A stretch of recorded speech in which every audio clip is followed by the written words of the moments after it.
کبھی سوچا ہے کہ لفظوں سے تصویریں کیسے بنتی ہیں؟ جی ہاں، بالکل ایک پینٹ برش کی طرح۔ اردو زبان میں یہ کام کرتے ہیں محاورے۔ یہ صرف الفاظ نہیں ہوتے، بلکہ یہ وہ جادوئی جملے ہیں جو ہماری روزمرہ کی بات چیت میں ایک دم جان ڈال دیتے ہیں، اسے زیادہ رنگین، زیادہ گہرا اور زیادہ بامانی بنا دیتے ہیں۔ اچھا، تو سوال یہ پیدا ہوتا ہے کہ بھئی ہم سیدھی بات کیوں نہیں کرتے؟ آخر ان یوں کہیں کہ ٹیڑے میڑے جملوں کی ضرورت ہی کیا ہے؟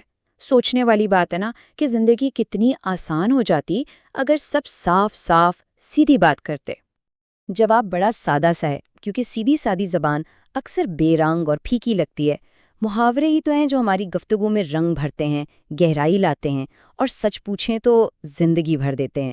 یہ ہمیں ایک طرح کی سپر پاور دیتے ہیں کہ ہم اپنے شدید جذبات، پیچیدہ رشتے اور اپنی اتھک کوششوں کی پوری کہانیاں صرف چند لفظوں میں سنا سکیں۔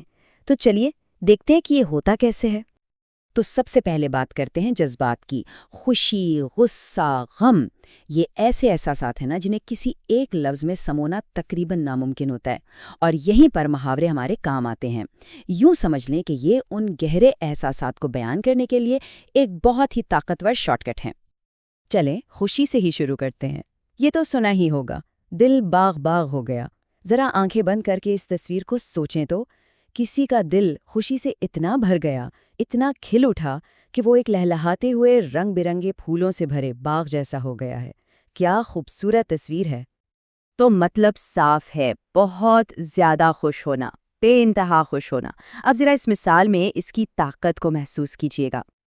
دیکھیں، یہاں صرف یہ نہیں کہا کہ ماں خوش ہو گئی، نہیں، کہا گیا کہ وہ باغ باغ ہو گئیں۔ یہ وہ خوشی ہے جسے لفظوں میں بیان نہیں کیا جا سکتا، وہ بے پناہ مسرت جو ایک ماں اپنے کھوئے ہوئے بچے کو دیکھ کر محسوس کرتی ہے۔ یہی تو محاورے کی اصل طاقت ہے۔ اچھا، جہاں خوشی کا ٹھنڈا ہرا بھرا باغ ہے، وہیں غصے کی دہکتی ہوئی آگ بھی ہے، اور اس کے لیے اردو میں ایک بہت ہی زبردست محاورہ ہے، آگ بگولا ہونا۔ سوچیں ذرا، باغ کی ٹھنڈک اور تازگی سے بالکل الٹ، یہ ایک ایسی تصویر ہے جس میں انسان غصے سے جیسے دہک اٹھتا ہے، ایک شعلہ بن جاتا ہے۔ مطلب شدید غصے کی حالت، اور اس کی جو مثال ہے وہ تو بہت ہی ڈرامیٹک ہے۔ یہاں اگر ہم صرف غصہ کا لفظ استعمال کرتے تو وہ بات نہیں آتی۔ آگ بگولا ہونا، یہ اس بے قابو، اس تباہ کن غصے کی تصویر ہے جو انسان کو اندر ہی اندر سے جلا کر راکھ کر دیتا ہے۔ یہ صرف ناراض ہونا نہیں ہے، یہ انتقام کی آگ ہے۔ جذبات سے آگے بڑھیں تو آتے ہیں انسانی رشتے، اور یہ بھی کچھ کم پیچیدہ نہیں ہوتے۔ تو اب دیکھتے ہیں کہ محاورے کیسے دوستی اور دشمنی کی ان دو بالکل مختلف دنیاؤں کو صرف چند لفظوں میں ہمارے سامنے رکھ دیتے ہیں۔ دیکھیں، موٹے طور پر رشتے دو طرح کے ہی ہوتے ہیں، ہے نا؟ ایک وہ جو سامنے کچھ اور ہوتے ہیں اور پیچھے کچھ اور دوسرے وہ جو ہر مشکل گھڑی میں ساتھ کھڑے ہوتے ہیں۔ ہمارے محاورے ان دونوں سچائیوں کو کمال خوبصورتی سے بیان کرتے ہیں۔ آستین کا سانپ، واہ کیا زبردست تصویر ہے دھوکے کی۔ ذرا سوچیں، ایک ایسا دشمن جسے دوست سمجھ کر بالکل اپنے قریب رکھا ہوا ہے، جو کسی بھی لمحے ڈس سکتا ہے۔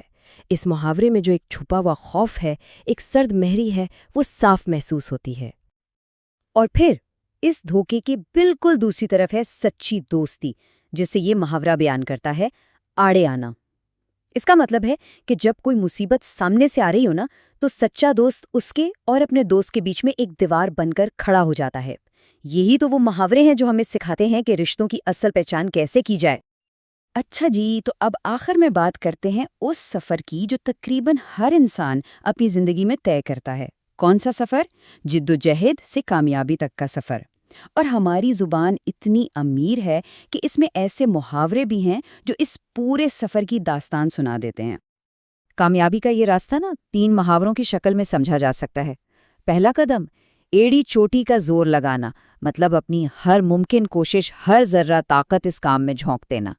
اس کے بعد آتا ہے دوسرا اور شاید سب سے مشکل مرحلہ، خون پسینہ ایک کرنا۔ یہ وہ وقت ہے جب دن رات ایک کر کے اتھک محنت کی جاتی ہے، اور جب یہ دونوں مرحلے پار ہو جاتے ہیں تو نتیجہ کیا نکلتا ہے؟ میدان مارنا، یعنی فتح، جیت۔ دیکھا کیسے ان 3 چھوٹے چھوٹے محاوروں نے کامیابی کی پوری کہانی بیان کر دی۔